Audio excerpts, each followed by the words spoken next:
Hello hello, bonjour à tous et à toutes, ici Aurélie de la chaîne Carré de Jeu. On se retrouve aujourd'hui pour une vidéo dans laquelle je vais vous parler de 8 jeux.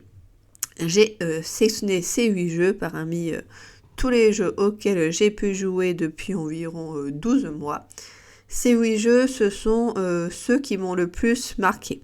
Je me suis dit, bon allez, si je devais retenir à peu près une dizaine de jeux depuis les 12 derniers mois, quels seraient ceux qui me viendraient le plus à l'esprit?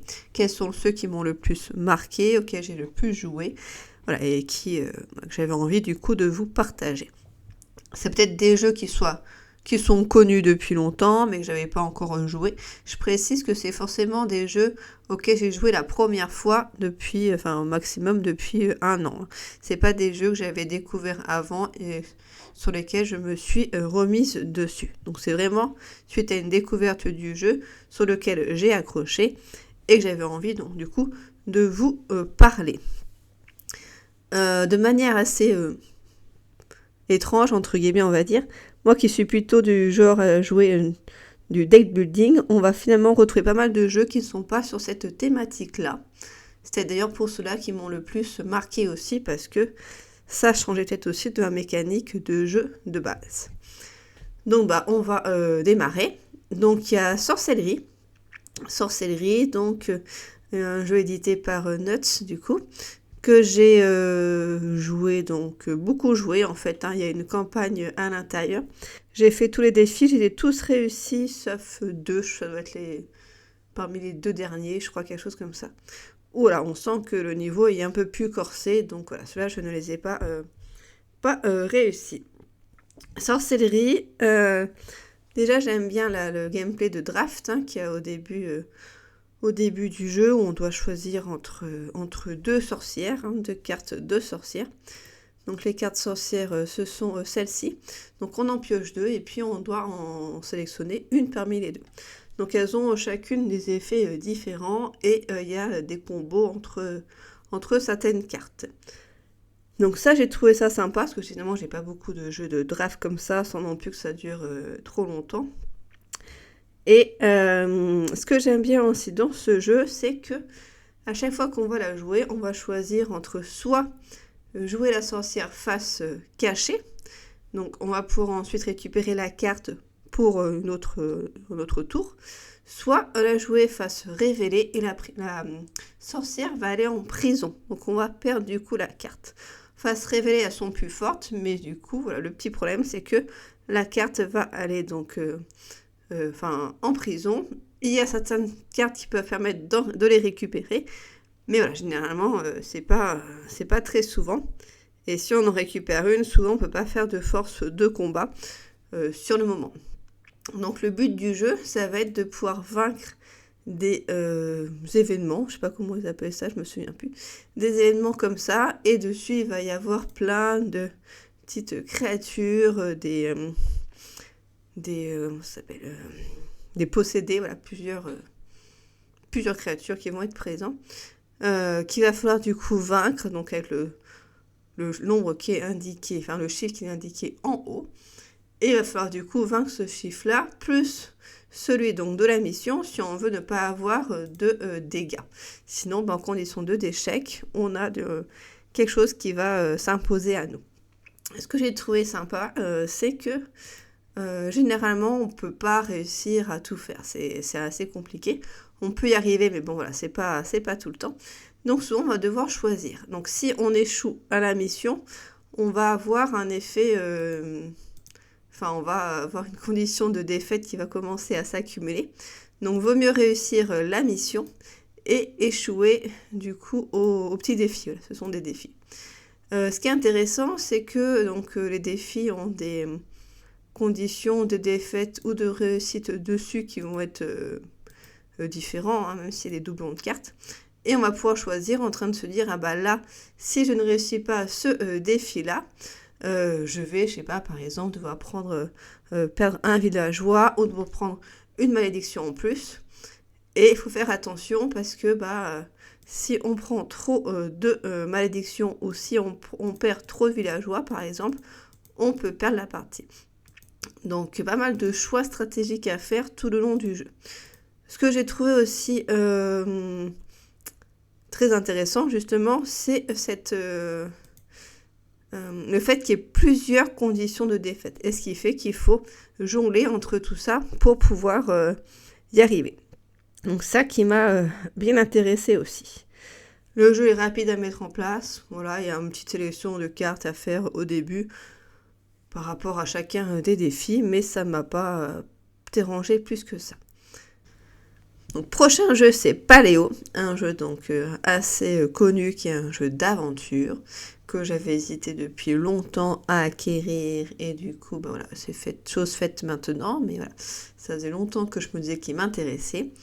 Donc que la coopération, j'ai joué uniquement donc en un duo. Donc c'est un jeu d'exploration où on va devoir survivre à l'époque du coup de la préhistoire. Donc déjà le jeu j'aime bien parce que le matériel donc, est de bonne qualité, il va avoir des ressources, il va avoir des petits plateaux pour positionner les cartes, donc la mise en place se fait assez facilement. Ce que j'aime beaucoup dans Paléo aussi, c'est le fait qu'il y ait une très grande rejouabilité parce qu'il y a beaucoup de modules d'extension dans la boîte de base, hein, ce qui fait qu'on va pouvoir combiner comme on veut en fait les différents modules. Donc chaque module va apporter une thématique un peu particulière, je sais pas, la famine, il peut avoir les loups, là, il peut avoir différents thèmes, hein. Donc on peut les combiner facilement. Et le jeu propose déjà donc différentes combinaisons. Donc on a quasiment fini les combinaisons proposées par le livret de règles. Il nous reste donc le dernier à refaire parce qu'on n'a pas réussi. Généralement on n'y arrive pas du premier coup, donc ça qui est intéressant. Généralement on perd au début et puis on recommence donc pour ensuite y arriver. On perd quand même assez vite hein, à ce jeu, donc il faut bien maîtriser nos points de vie. Donc, ce que j'aime bien aussi chez Paléo, c'est qu'on va avoir donc un visuel sur les d'autres cartes. D'autres cartes qui vont être différentes selon ce qui peut se passer. Donc on a les cartes danger, donc on sait qu'il va se passer un truc pas forcément très très bien.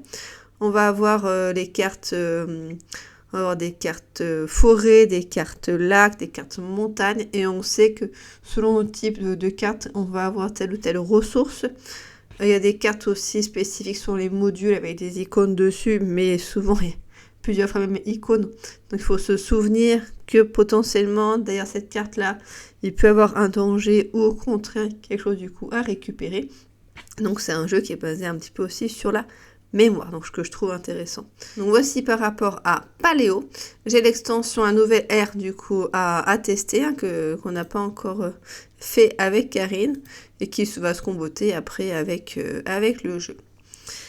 Ensuite, donc prochain jeu, ça va être pareil, un jeu connu, Spirit Island Highland.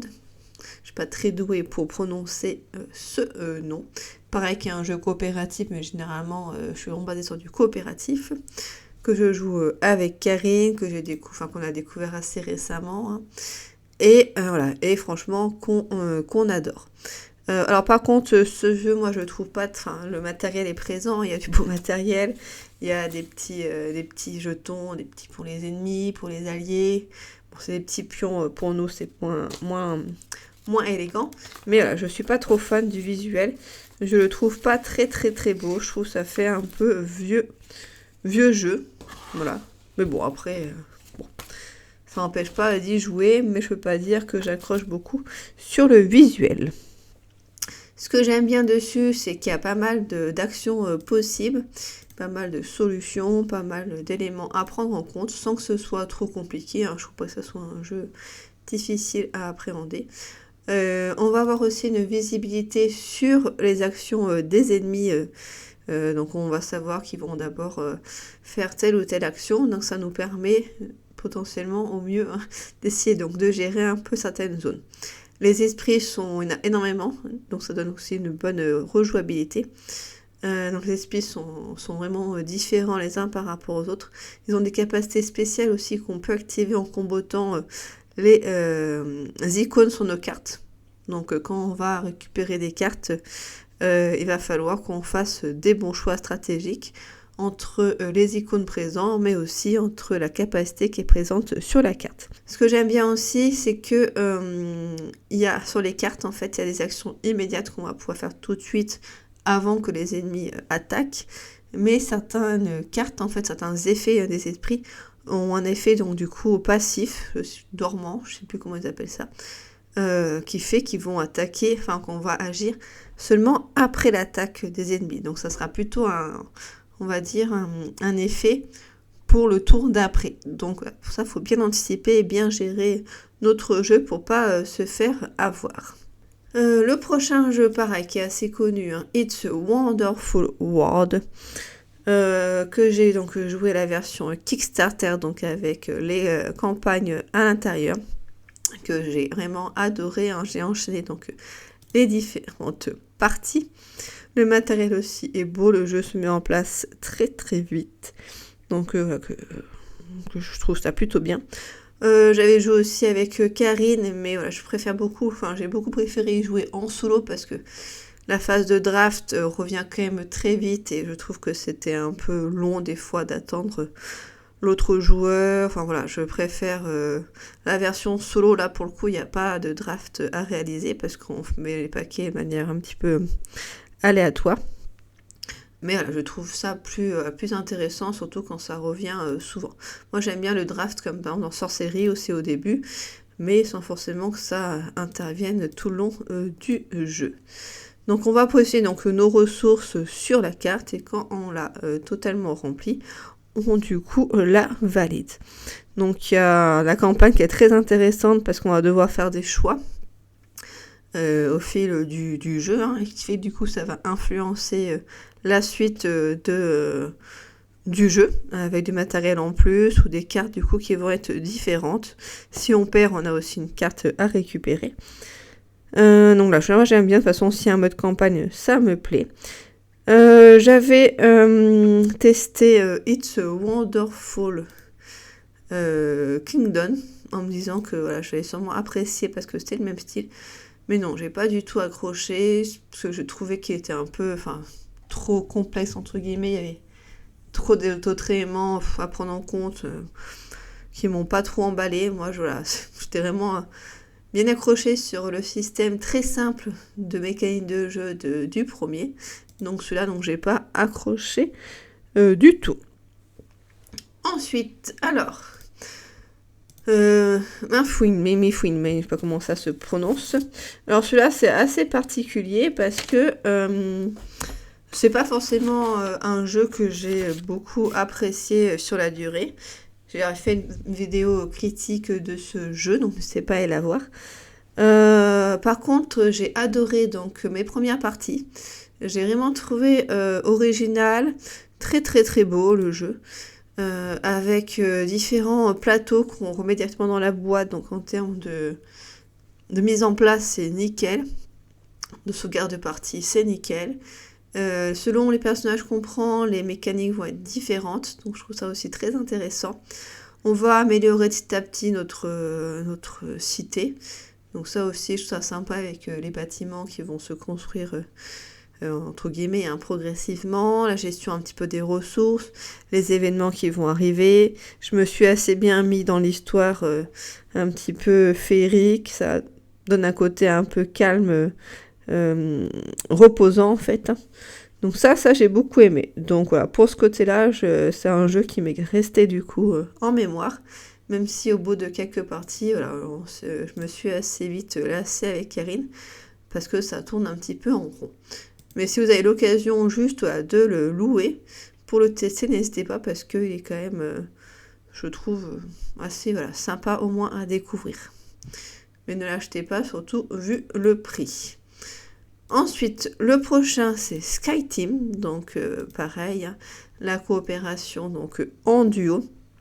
Ça change un petit peu parce qu'on est sur de la communication restreinte. Donc, il faut faire très attention à bien planifier avant et réfléchir avant ensemble aux actions qu'on veut faire, à prioriser telle ou telle action, parce qu'après en cours de partie, on ne peut pas échanger.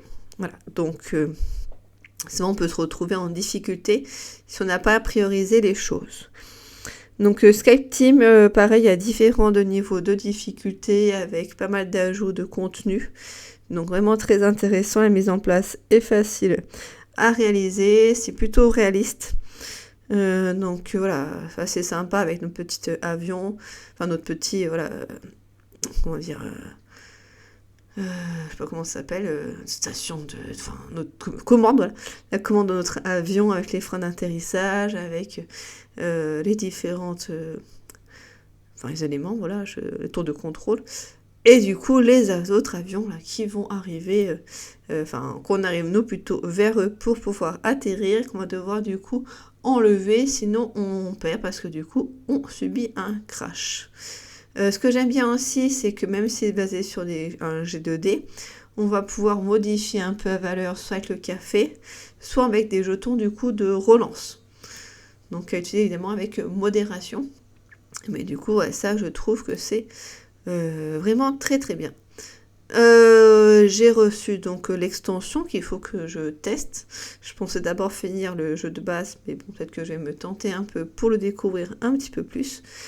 Et voilà, franchement, il y a énormément de parties à faire, beaucoup de rejouabilité. On en trouve également aussi sur le site de l'éditeur. Donc, il y a énormément de choses à faire sur Skype Team.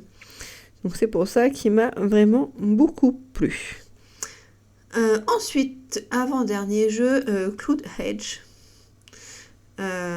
qui est un jeu que je suis toujours surprise du fait de son prix remisé, parce que franchement, je trouve qu'il est très très bien. J'avais joué avec Karine aussi, on avait bien accroché. Le matériel est beau.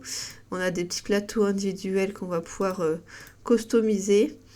Il y a toute une partie aussi du jeu où on peut un peu tenter sa chance pour récupérer des ressources, parce qu'on a des cartes comme ça là. Et on va devoir miser en disant, je pense qu'ici, il y a pas mal d'eau, donc je mets mon pion sur l'eau.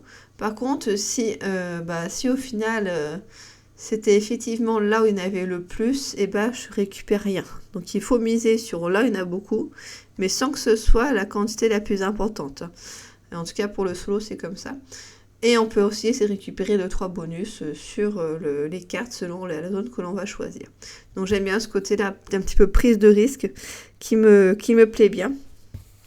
Le matériel est de très très belle qualité. On a notre petit dirigeable que l'on va déplacer sur le parcours de jeu. On va avoir des choix à faire entre attaquer une ville, améliorer notre dirigeable pour soit le monter du coup en force d'attaque, soit le monter en déplacement pour qu'il aille du coup plus vite. On peut aussi récupérer des jetons en fait, avec des ressources dessus. On va aussi augmenter petit à petit notre production, ce qui va permettre de récolter davantage aussi d'éléments. On a pas mal de ressources, enfin pas mal. Il y a des ressources qui sont d'ailleurs de bonne qualité, donc on a le fer, on a de l'eau. Les cartes sont belles. Il y a tout un mode campagne, voilà, j'y arrive. Tout un mode campagne dedans qui est super intéressant, solo, et des choix à faire. Donc selon le choix qu'on va faire, ça va modifier un petit peu la suite de l'histoire.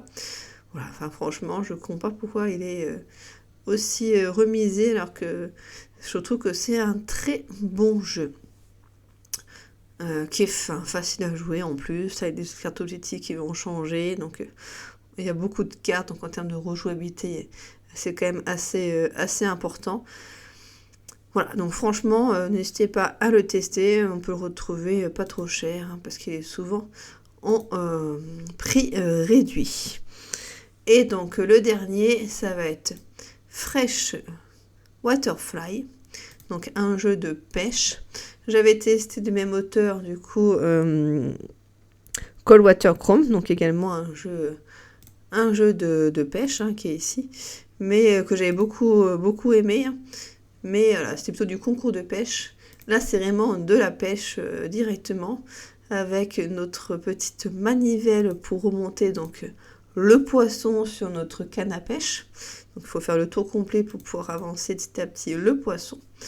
On va choisir notre zone de pêche selon la larve que l'on va du coup avoir. pour pouvoir pêcher le poisson. Il y a tout un mode de campagne qui est super intéressant, avec le livret qui va être là, et avec donc voilà, différents lieux du coup à faire pour vaincre du coup le pêcheur silencieux.